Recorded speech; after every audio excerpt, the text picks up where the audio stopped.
Kinagabihan, dumating na ang oras para sa Swear Teen Ball. I was to host the event. Nakasalalay sa host kung ano yung energy ng event, the mood ng event. I was really nervous. Magandang gabi mga prinsipe at prinsesa. I am Kisses, your host for tonight, and I warmly welcome all of you sa isang gabing ito ng kasiyahan at katuwaan. Everyone, let's start this Swear Teen Ball 2016 with the introductions, beginning with the boys. The first teen housemate is Edward. Siya ay isang funny boy from Germany. He is caring and a protective brother to his sister. This young guy is from Batangas. Mahilig siyang kumanta at mag-play ng gitara. Aside from his beautiful voice, he charms everyone also with his beautiful eyes na parang glass. First time ko nakaranas ng ball na ganun. The next one is Yong. He is the most hardworking person I've ever met. Sa kabila ng lahat ng kanyang pinagdaanan, he manages to smile very brightly. First time ko po sumuot ng ganun. Saya ko. The next one is Christian. This guy is an athlete, a cook, and is a so-called walking encyclopedia. Yung ball na prepare niyo po para sa amin, it was something else po talaga po yan. Si Liza mo. The next one is Marco. This guy from Italy loves to cook and make sure that everyone is full before he eats. I was excited and also scared because first time mag-ball, hindi ko alam kung mag-uusap o tingin-tingin lang. The next one is McCoy. When I first met him, I knew that he was very attractive and very, very nice. Sunod na tinawag ni Kisses ang mga girls. First one is Ate Maymay.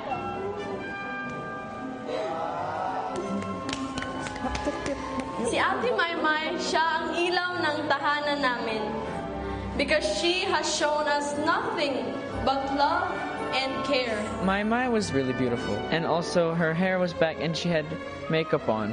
Simple, not too much.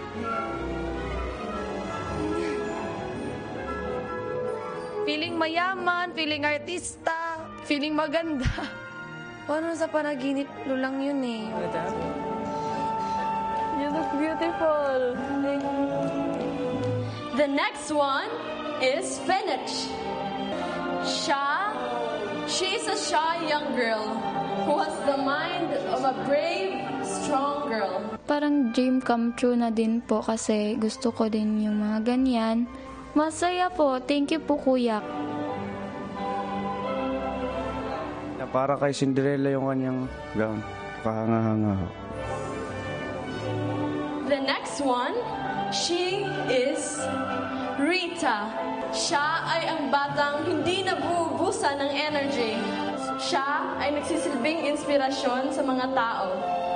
Dahil sa kabila ng lahat ng kanyang napagdaanan, mahal na mahal niya ang kanyang pamilya.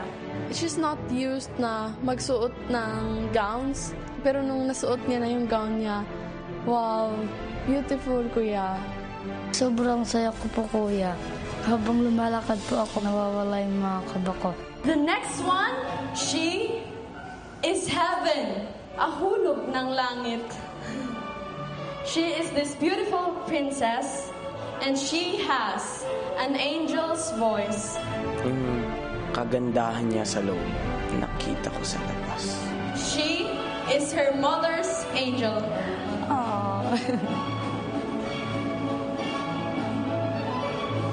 The next one, she is Christine.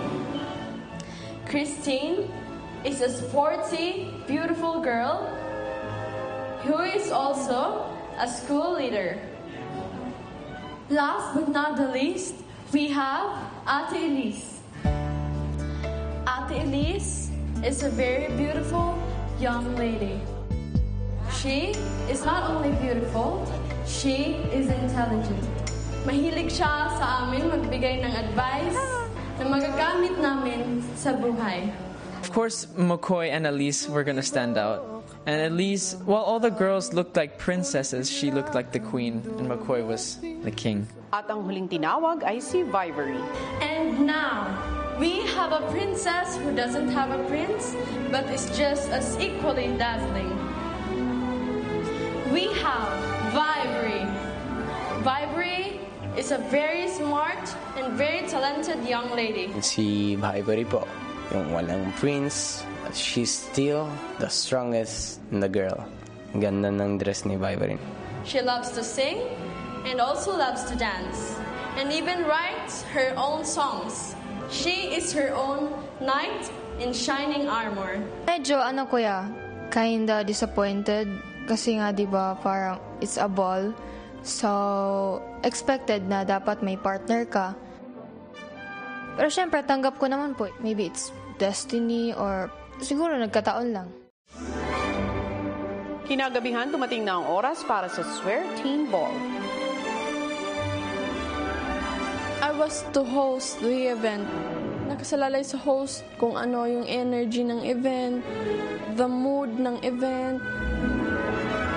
I was really nervous.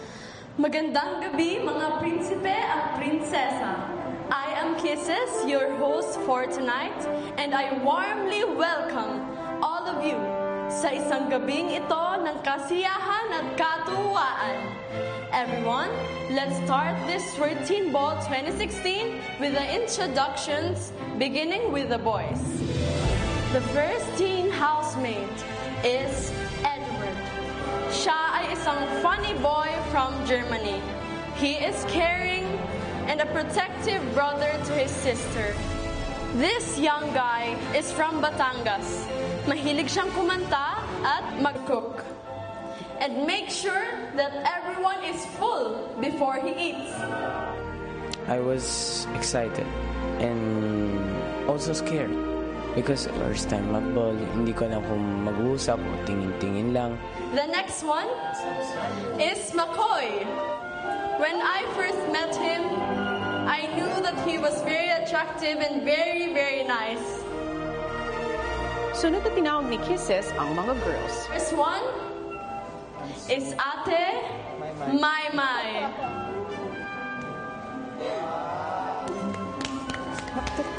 Si Ate Maymay, siya ang ilaw ng tahanan namin because she has shown us nothing but love and care. Mai was really beautiful, and also her hair was back and she had makeup on.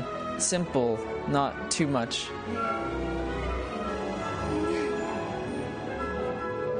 Feeling mayaman, feeling artista, feeling maganda.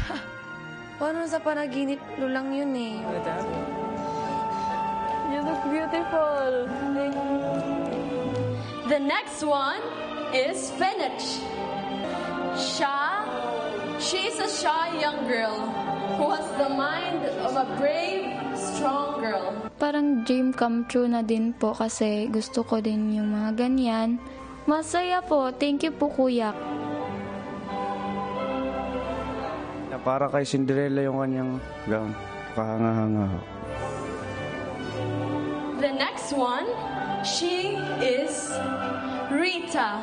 Siya ay ang batang hindi nabubusan ng energy. Siya ay nagsisilbing inspirasyon sa mga tao. Dahil sa kabila ng lahat ng kanyang napagdaanan, mahal na mahal niya ang kanyang pamilya. She's not used na magsuot ng gown. Play ng gitara. Aside from his beautiful voice, he charms everyone also with his beautiful eyes na parang glass. First time ko nakaranas ng yung ball na ganun. The next one is Yong. He is the most hardworking person I've ever met. Sa kabila ng lahat ng kanyang pinagdaanan, he manages to smile very brightly. First time ko po sumuot ng ganun. Saya ko.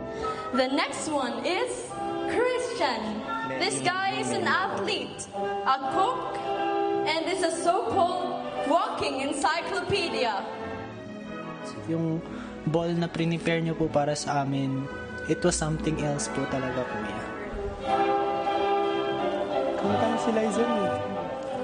The next one is Marco. This guy from Italy loves to... Pero nung nasuot niya na yung gown niya, wow, beautiful, kuya. Sobrang saya ko po, kuya. Habang lumalakad po ako, nawawala yung mga kaba ko. The next one, she is heaven, a hulog ng langit. She is this beautiful princess and she has an angel's voice.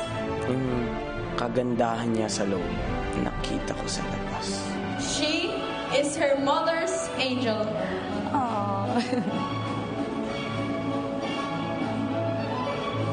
The next one, she is Christine. Christine is a sporty, beautiful girl who is also a school leader. Last but not the least, we have Ate Elise. Ate Elise is a very beautiful young lady.